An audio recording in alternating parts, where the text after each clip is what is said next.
Blog Talk Radio.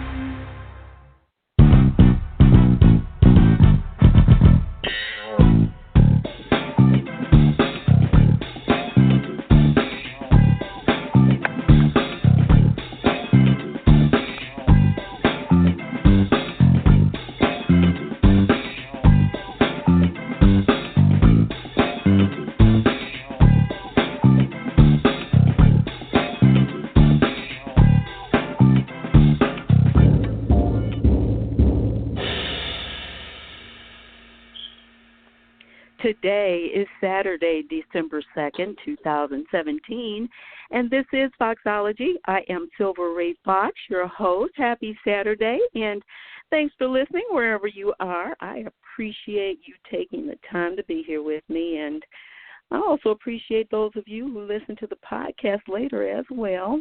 And I always hope and pray that the shows that I'm doing are helping someone in some way to be motivated or inspired or enlightened or informed or encouraged or entertained, and sometimes even all of the above. I sincerely want you to get something to take away that blesses your heart and life, something that lands on your ears at the right time, a word that shows up and shows you something that makes perhaps a pivotal impact or change in your life for you. Yep, that's the power of platforms like this one. That's why I do what I do. We can and we do bring value and valuable information right to your phone or computer or however you channel into technology. And how cool is that?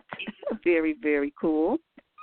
Well, today I am delighted to be talking with a powerful force for change. She's Deborah King, and she is helping individuals win one of the biggest fights of their lives through her organization, Limitless Lives Recovery.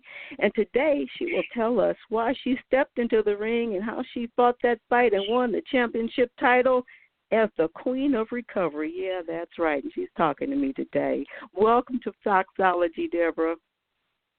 Well, thank you. I'm so glad you have me today. Yes, I'm glad that you could be here. Are you getting bogged down with the all the Christmas madness already, or don't you get started this early?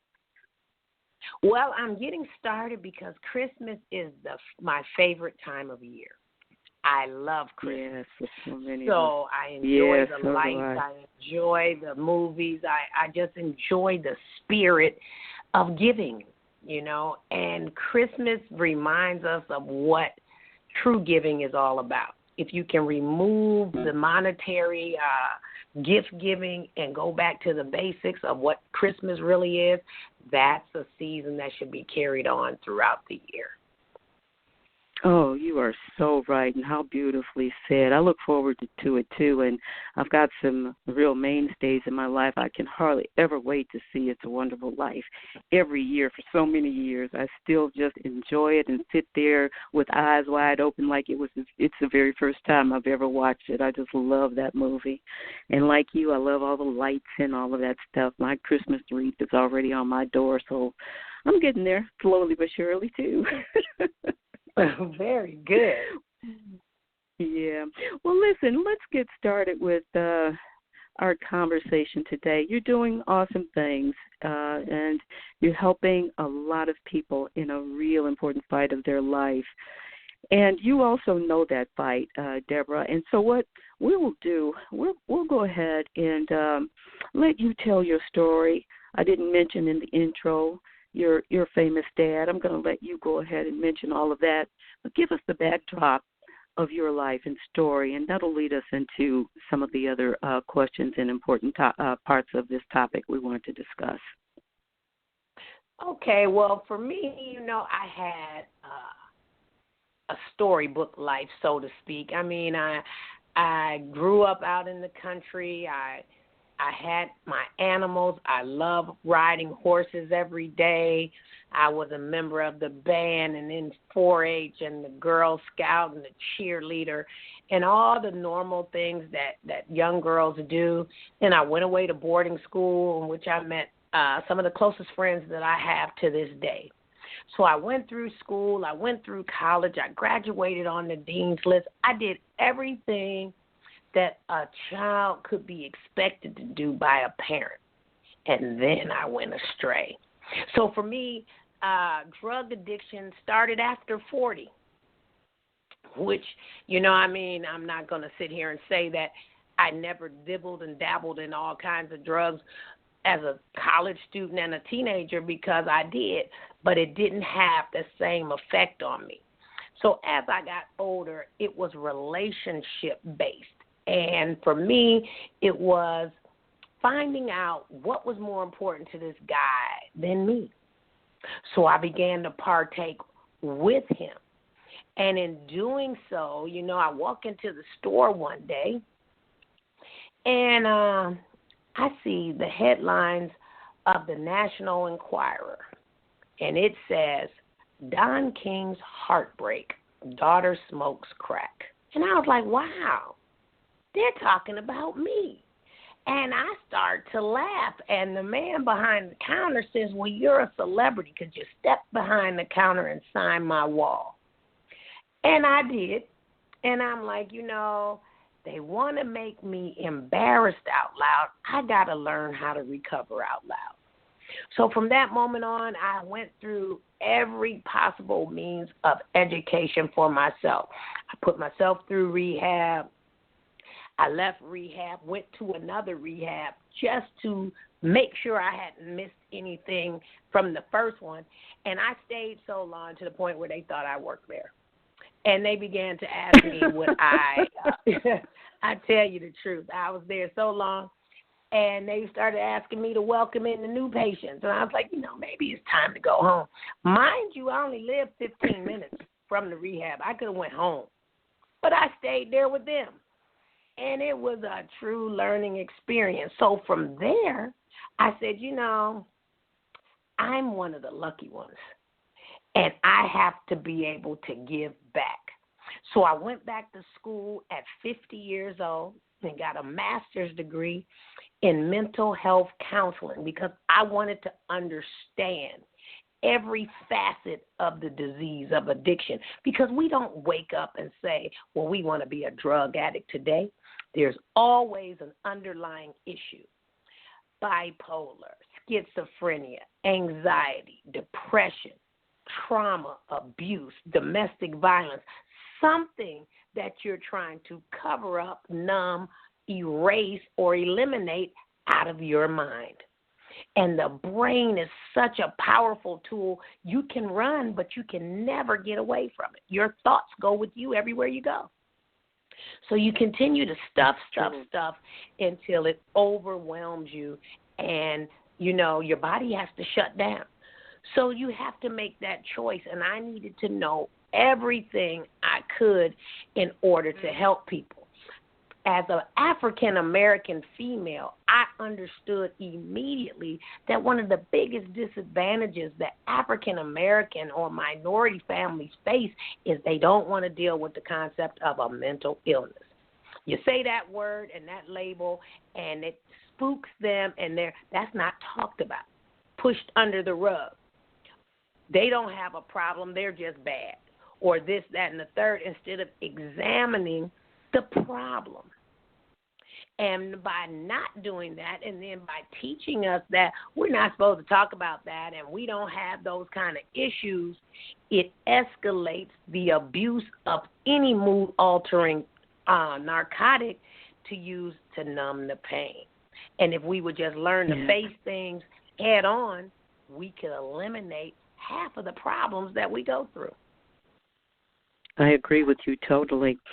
I want to get back to that, but I want to reflect on a couple of things that you said, because you explained you didn't really recognize the help that you needed until you were about 40. Now, there were a lot of years before that. You were growing up in a limelight situation with your celebrity dad. I imagine that there was some culture of drug use or influence that you were exposed to. Is that part of how you began a heavier use of drugs? Did your family members notice, or was it like you just explained, it's something people kind of look over? What was going on in those years? Well, see, back when I was more active in the sports world and things like that, in the culture of the 80s, cocaine, which happens to be my drug of choice, was a social drug. In the elements that I could go and partake in, it was there. Alcohol was there. But what people don't tend to emphasize enough, alcohol is the most dangerous drug out of all of them because you can go find it in any grocery store on every corner, and it's legal. So alcohol tends to lead you to do other things that you might not normally try because that dulls your system, your senses. So you're like, well, let's try this. Cocaine will pick you back up or sober you up, so to speak, if you've had too much alcohol. Marijuana will mellow the mood and just make you feel like, you're coasting along. So one thing leads into the other. Any other kid, marijuana is the gateway drug. I personally enjoyed marijuana, you know what I'm saying? But for me, once I determined that I have a problem with this, I did away with everything. For a lot of people, they switch addictions. Well, my problem was with cocaine. That doesn't mean I shouldn't drink. Or my problem was with pills. I just smoke a joint every now and again.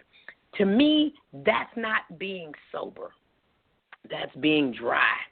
And what I mean by that is you're dry to your drug of choice. But substituting one evil for another does not make the evil go away. So for me, I have to live it like I believe it. And that means I need to be free of everything. Yeah, I could make that same excuse, but I choose to do nothing.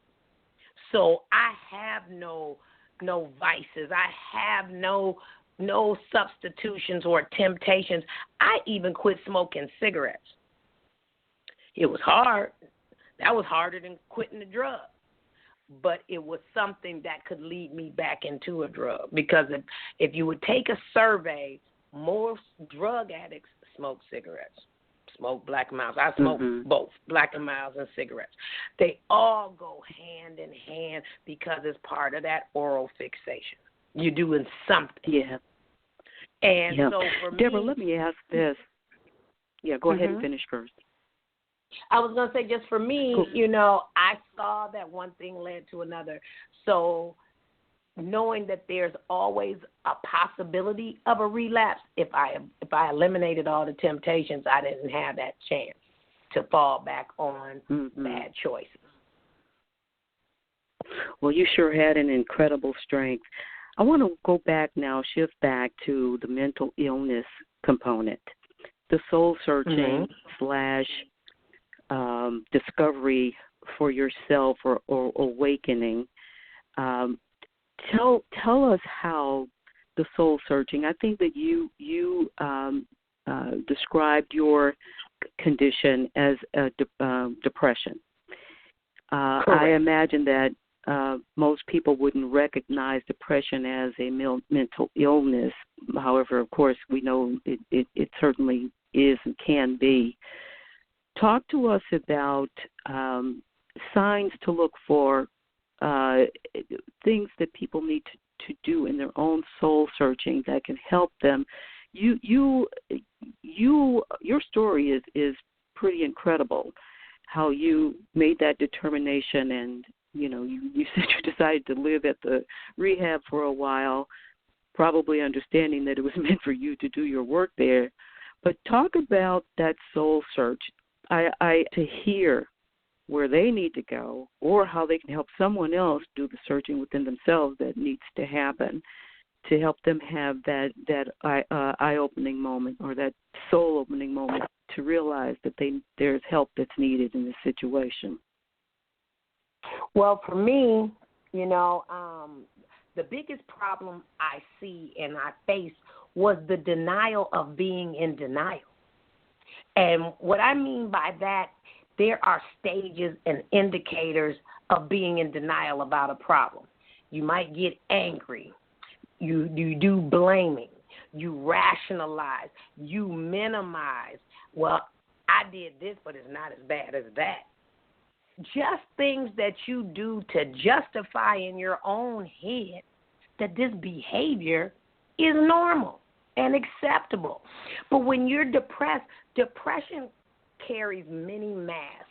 You know, when you feel like you can't be enough for you and you can't motivate your own self to just get up in the morning, when you look in your mirror at the person looking back at them and you can't find joy in just being alive, you need to step back and look at that, because no one should feel sad all the time. You know, the life goes on all around you, and if you tend to see yourself withdrawing from life, that's an indication that there's a problem. You begin to isolate. You begin to lose contacts with your friends and family. You begin to just withdraw. And you can be there in the room but not be present. You stare off. You're like in your own little world because you're keeping people out. And by doing so, that eliminates you from having to answer that question, what's wrong? Is something bothering you? You don't want to hear that. So if you bite back at people, be angry or just ill-mannered, they tend to leave you alone. All a defense mechanism that we create for ourselves to avoid facing that there's a problem. I'm glad you clarified that, because that really gives light to behaviors that we may notice in people, and certainly people could easily recognize on their own. Well, I know that you came through this courageously, as I said, and it's been a great victory for you. You stepped into the ring, and now you're knocking out addiction by helping others in their lives. Tell us about the launch of Limitless Life Recovery. Okay. Sorry.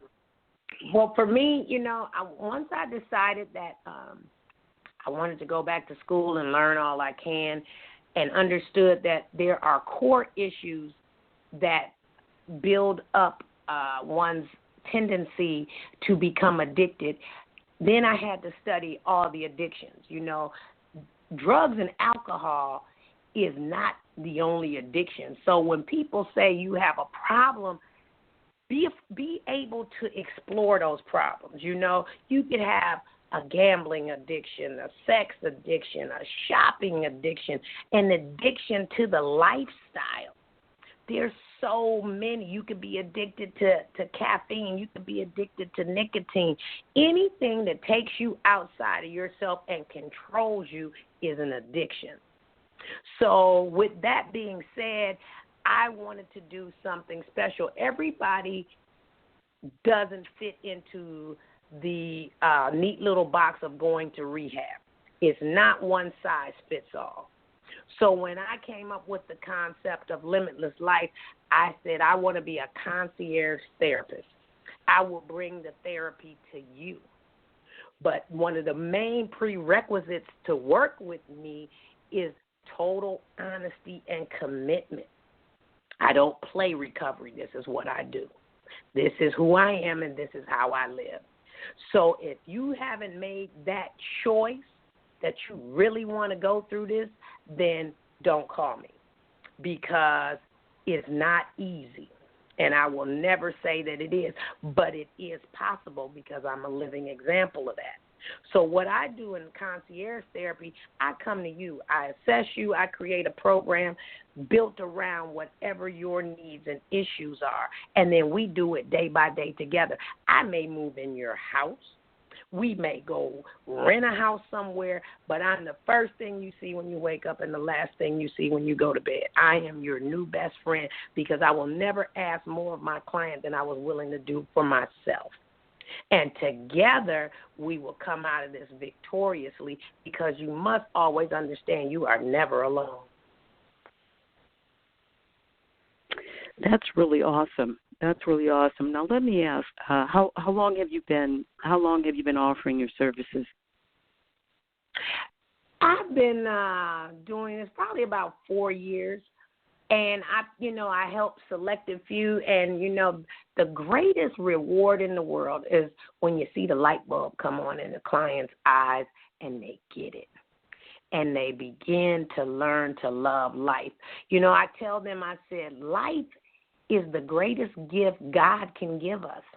How we live that life is our greatest gift back to God. So I tell them to work on your dash. You were given your day of birth.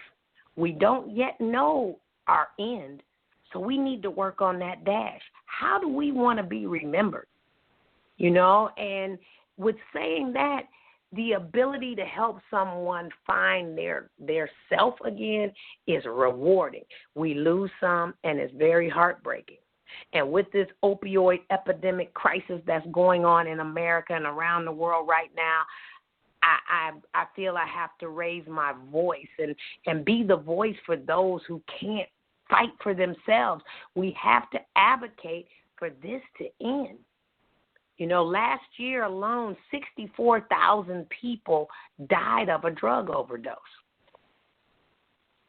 And my great state of Ohio, where I was born, was 11,000. That's too many people. That's too many people. It's estimated that about 650,000 people will die of an overdose within the next 10 years. That's a country. That's the size of the population of a country. Potential for incidences increase around this time of year. Can you talk about that? Yes, holidays are always tough. I wrote an article that's on Huffington Post, and I'm going to probably put it back out on strategies to deal with the holidays. And I give tips in there on what you need to do. You don't have to remove yourself from the functions, but you have to be vocal enough to let everybody know you're in recovery, because people will applaud you for being in recovery, and they'll be in support of you. They might not want to drink either, or they might not want to partake in what's going on in the next room either. But so they'll sit right out there with you. You don't have to remove yourself unless you feel that situation you're in is toxic for you. But you're to enjoy the holidays anyway. If you go back to my earlier statement when I say the true meaning of Christmas, everybody can enjoy from 0 to 80. Because it's not about getting high or getting drunk or losing control. It's about the birth of Jesus. So use the holiday to be what it is for what it is. Quit making a holiday or a birthday an excuse to exhibit poor behavior. I would think too, Deborah, that this would be this would be a time where there would be increased anxiety, even if it wasn't I shouldn't go to that family party, or I shouldn't go to the office celebration or whatever. We tend to get overwhelmed with what we feel we would like to do for people as far as buying things, and all caught up in the the whole idea of so many people go through spending hundreds and thousands of dollars to try to feel like you're a part of it, when in actuality it's something totally different that should be recognized. Just say something brief, and we're going to wrap. To those people who may be faced with the whole burden of just feeling the anxiety, and that making them feel some kind of way in regard to responding in a negative way. Okay, well, for people that struggle with anxiety, first thing I tell you to do is just stop. Be still, sit down, and breathe. Let your breath coordinate with your heartbeat, and you become balanced. Then you can make yourself, if you need to, lists of why you should go versus why you shouldn't go. Talk it out with yourself, because normally in an anxious situation you become impulsive. So always pause, pray, proceed, because first thought wrong. So step back and just get in tune with yourself. Sometimes it's better just to be still, and you'll get the message. You are responsible for overwhelming yourself because you don't step back out of the situation to allow yourself to be calm.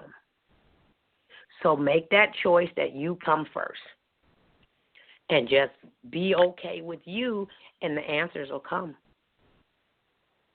Yes. That's great advice.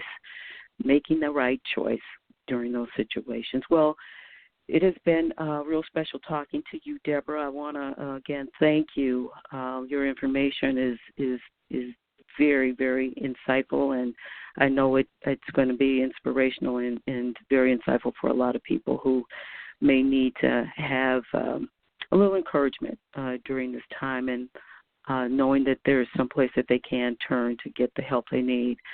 Would you go ahead and give out your information about your website, and if there is any other information you'd like to share for whoever may be able to reach out to you? I know you mentioned that there's a selected few that you typically deal with, but maybe you are also able to get out some more mainstream information for people who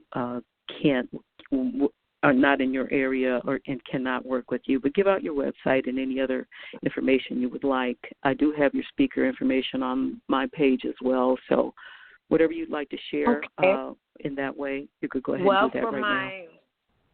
For my website, it's www.limitlessliferecovery.com.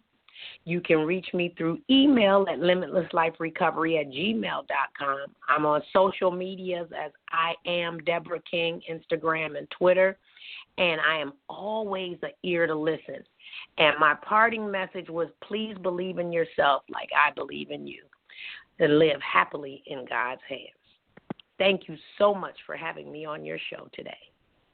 And thank you for taking the time. I'm going to reach out to you. There's something else I'd like to talk to you about, so I'm going to give you a call again shortly to discuss that. But thanks for taking time to do the show. You're truly a blessing. Keep up the amazing work. You are so welcome. Thank you. Bye-bye. Bye now. And I want to thank all of you, as I usually do, for taking the time again to tune in. And as I have always promised you, I'm going to bring you something that's going to be educational, enlightening, some way helpful to your life, or how you can be a help to someone else's life. It's how I do what I do, and I absolutely enjoy the opportunity and the privilege to be able to do so. This is a wonderful platform, and I do expect to continue to offer as much information as I can that can impact the lives of many, many people in many, many ways. So I want to thank you again, and I'm going to look forward to talking with you next week. It's Master Your Mindset. You know how I love that show. My special guest is always TV host Cassandra McShepard, and we'll be sharing some information probably surrounding the upcoming holidays. So I hope you'll tune in for that. Keep your eyes open for that information on social media. I want you to have the most amazing day, the most amazing weekend. And in the meantime, until the next time, I look forward to you talking to you again. Be good. Be blessed. Be awesome.